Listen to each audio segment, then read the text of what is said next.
Namaskaram. Today we'll see about Yamas and Niyamas. So this is like the first step of Ashtanga Yoga. People who do not know Sanskrit, Yamas and Niyamas are nothing but social and personal ethics. That means Yamas means social ethics. How should I behave with the society? There are a set of rules. Niyamas are personal ethics. How should I behave within myself? If you take in Ashtanga Yoga, there is a 8-limb yoga. Yamas and Niyamas are the first 2 steps. Then only comes asana, then pranayama, then pratyahara, then dharana, dhyana, samadhi. So all the meditation aspects comes in the end, but the first base are social and personal ethics. No asana, no pranayama. First, yamas and niyamas comes. These are given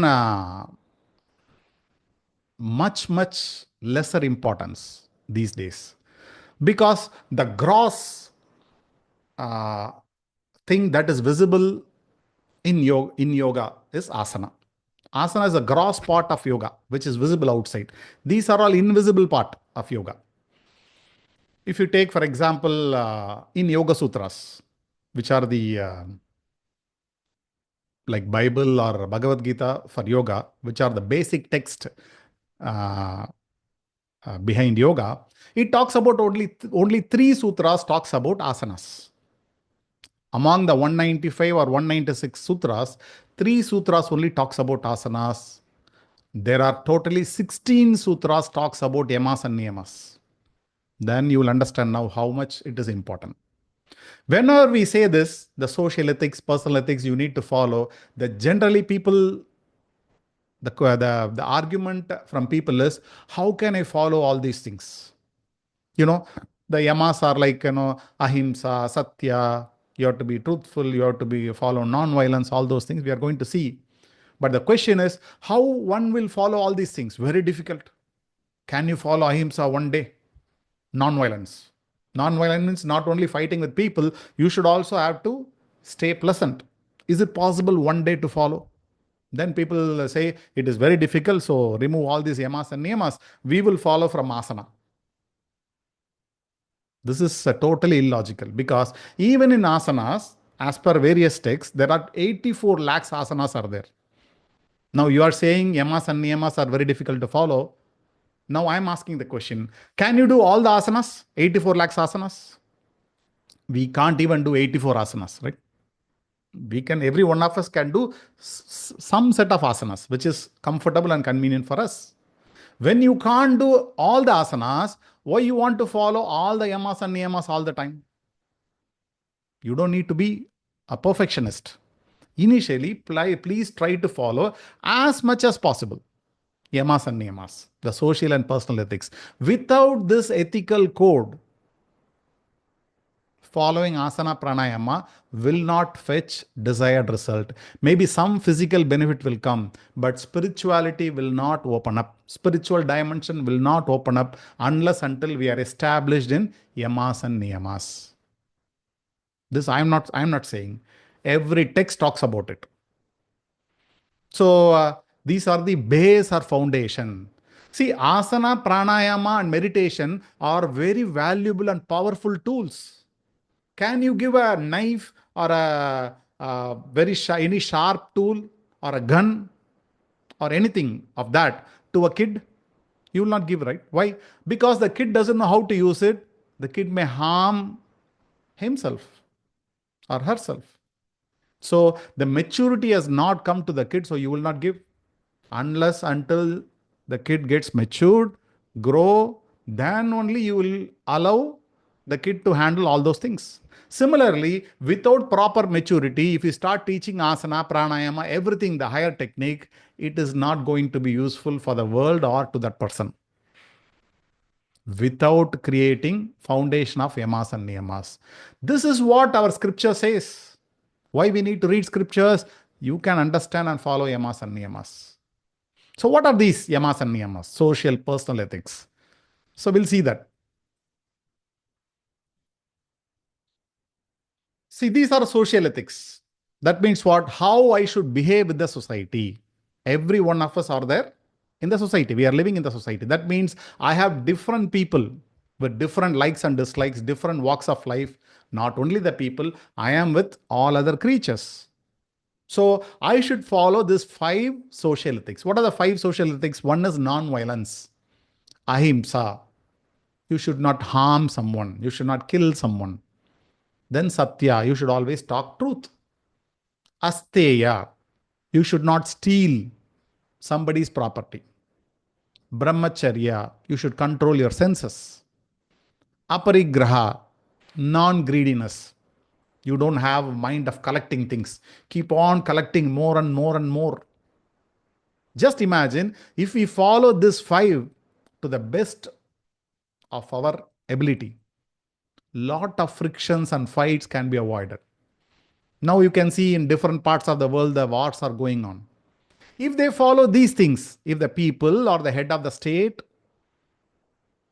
whomever occupying the control position, the decision making authority, if they follow these, then there will not be conflict in the world. There is no difference between conflict between a 2 person and the neighbors and 2 nation. It's same. The reason is same. Everything is same. So if we follow this, we get a peaceful society, peaceful surrounding. We, all of us, need a peaceful society and peaceful surrounding. Then only I can do something with my life.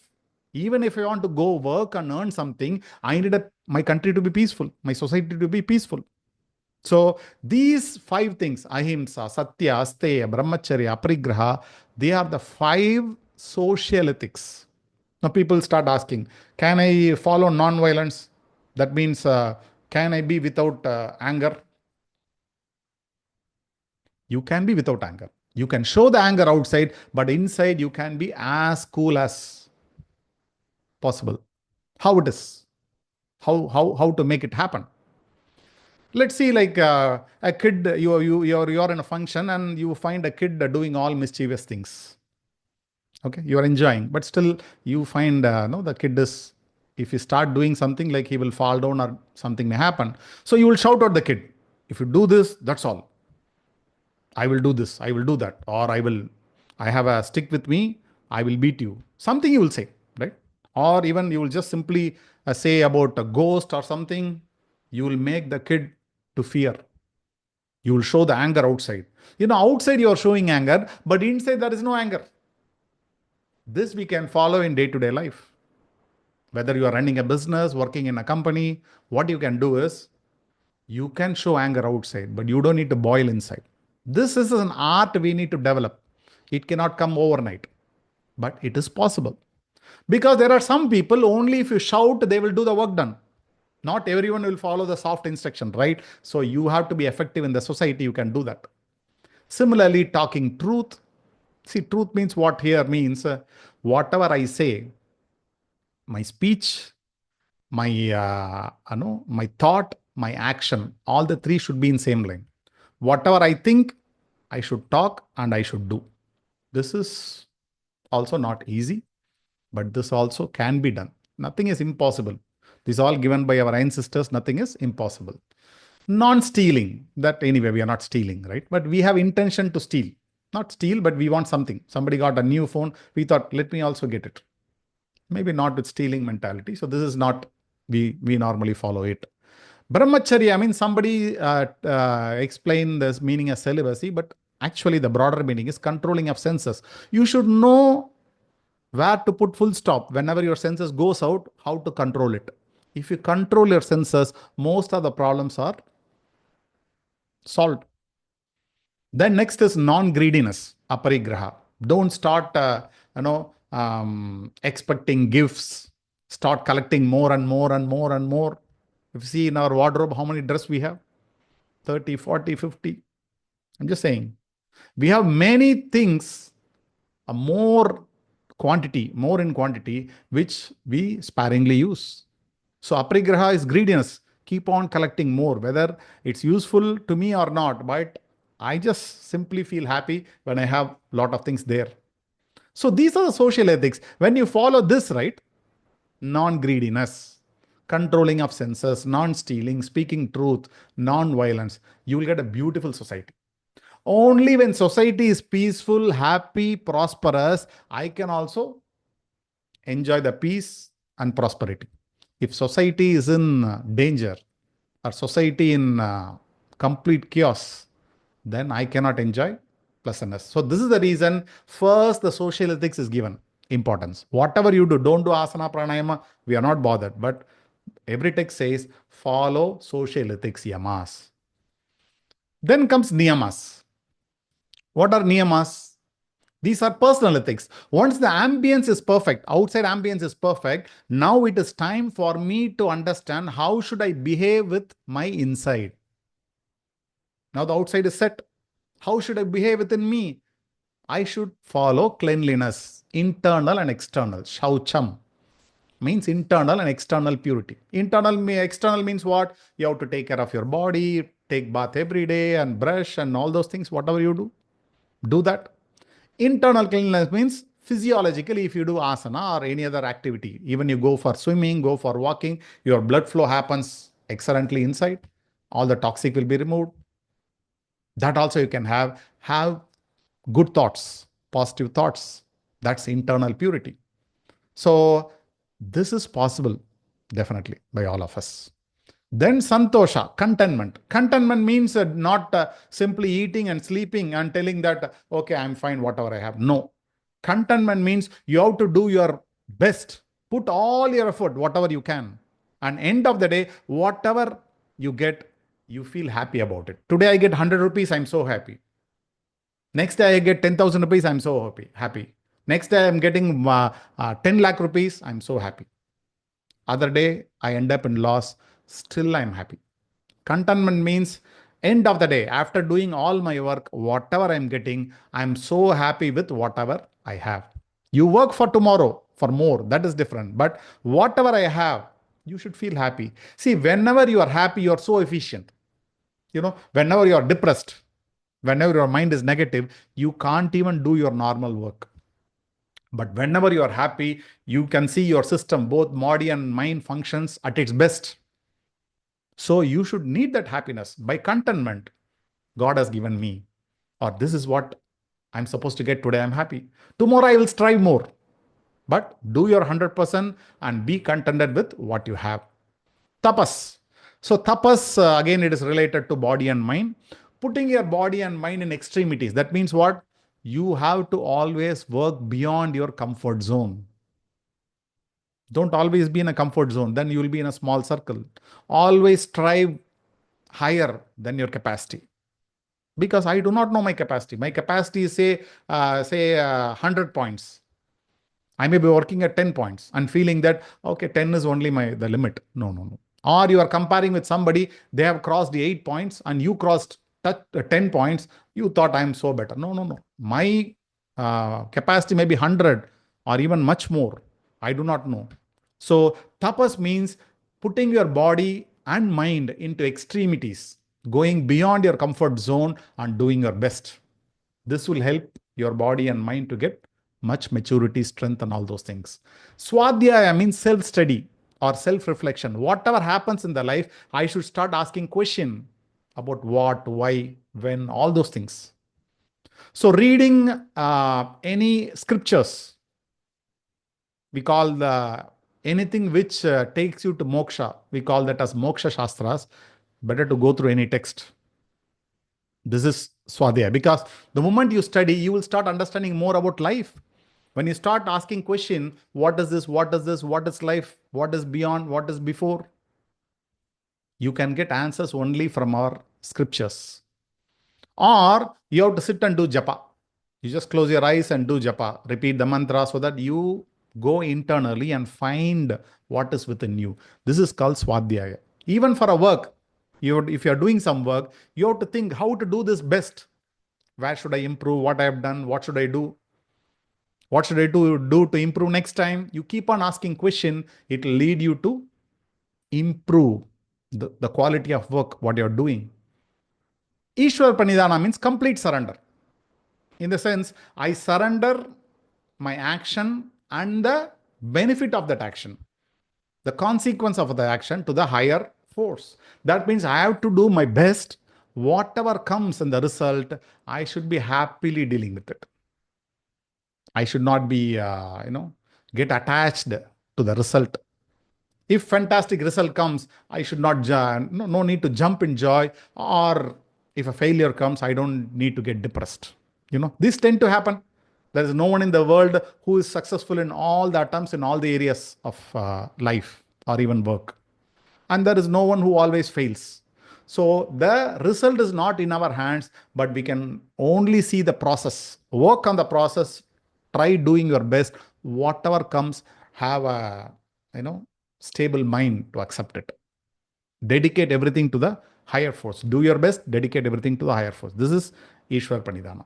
So these are the yamas and niyamas which we need to follow. After that only comes asana. Because when both these things you follow, one is the society, we have set it right. It's fantastic, very positive. Now I can do something to me, which is my personal ethics. I'm also doing. When these two has been done, now you empower yourself. When I empower my body, you can call that as asana. When I want to empower my mind, I will do pranayama, pratyahara, then dharana. Then I want to reach the peak of my ability, peak of my concentration or focus. Then you can get into meditation or samadhi. This comes later. But one who don't follow yamas and niyamas can never attain all those higher state. At the most, you can go to asana and pranayama, but beyond that, you cannot go. It is like somebody if somebody asks you, how much time you do yoga? We normally think it is asana, and we'll say, yeah, morning 1 hour I do. No, it is not 1 hour what we do. It is the balance 23 hours what we do. You can do asana, pranayama, any sadhana for half an hour, 1 hour, 45 minutes, that's fine. But what you do the rest of the time, that only makes a difference. This yamas and niyamas, if you follow, then you will be doing fantastically well for the rest of the time. Then naturally, whatever asana, pranayama will come. It will be easy when you can reap lot of benefit of asana, pranayama and other yoga practices if you follow yamas and niyamas. If you take this Sadhana Pada, the second chapter of Yoga Sutras, you can see here, these are the 3 sutras, 46, 47, 48. 3 sutras which talks about asanas, no other sutras. The total 195 or 196, only 3 sutras talks about asanas and 5 sutras talks about pranayama. This asana and pranayama is considered as yoga, right, these days. You can see here yamas and niyamas. Here yama starts. Then you have benefits of yama, benefits of niyama. Here, how to overcome the obstacle. Suppose if I follow this social and personal ethics, I will face a lot of problems, right? How to overcome all these problems. The solution is given. So if you consider all these things, there are 16 sutras which talks about yamas and niyamas. So which is more important? The foundation, the base is our yamas and niyamas, which is very much important. You may say, no, Hatha Yoga Pratipika, I'm following. In Hatha Yoga, we give first importance to asana. Let's see in Hatha Yoga what it does. You can go to Shloka, Hatha Yoga Pratipika, 16th Shloka, first chapter. It says 6 qualifications to succeed in yoga and also 10 yamas and 10 niyamas. You see, in Yoga Sutras, they have mentioned 5 yamas, 5 social ethics and 5 niyamas, 5 personal ethics. Whereas in Hatha Yoga Pratipika, it clearly talks about 10 yamas, 10 niyamas. These are the 10 yamas, 10 niyamas. And also 6 qualification to succeed in yoga. If you want to really succeed in yoga, you need to have this 6 qualification. What is that? You should have enthusiasm. You should have perseverance. You should have true knowledge or discriminative knowledge, we call. Faith, unshakable faith. You should have courage. You should avoid company of unsuitable people. Because you are in one direction, you should not have friendship with other people. See, even if you are a scientist, you will have friendship with the scientist group, right? Then only you can grow. Similarly, whichever area of work you are, I'm not talking only spiritual, even the materialistic thing, whichever your area of expertise, have company of similar people. Normally in spiritual, we call that have company with the people suiting to your interest. And see here, 10 yamas, 10 niyamas. I'm not going to go through this, but you will understand this. So much importance is given in Hatha Yoga Pratipika, which is a base text, foundation text for all the asana pranayama what we are doing. But how many of us as yoga teachers, we are teaching all these things? We give least importance to it, because by tradition, not traditionally, I will say, traditionally it was there, but recent times, people start giving more importance to asana because it has come back from West. It has come back there, but here it is there. All the yamas and niyamas are there in our culture itself. So let's come back to our culture and make sure we also follow, and everyone follow, uh, whomever around us, yamas and niyamas, and let's enjoy and reap the benefit of all the yoga sadhana what we are doing. Thank you. Hari Om. Namaskar.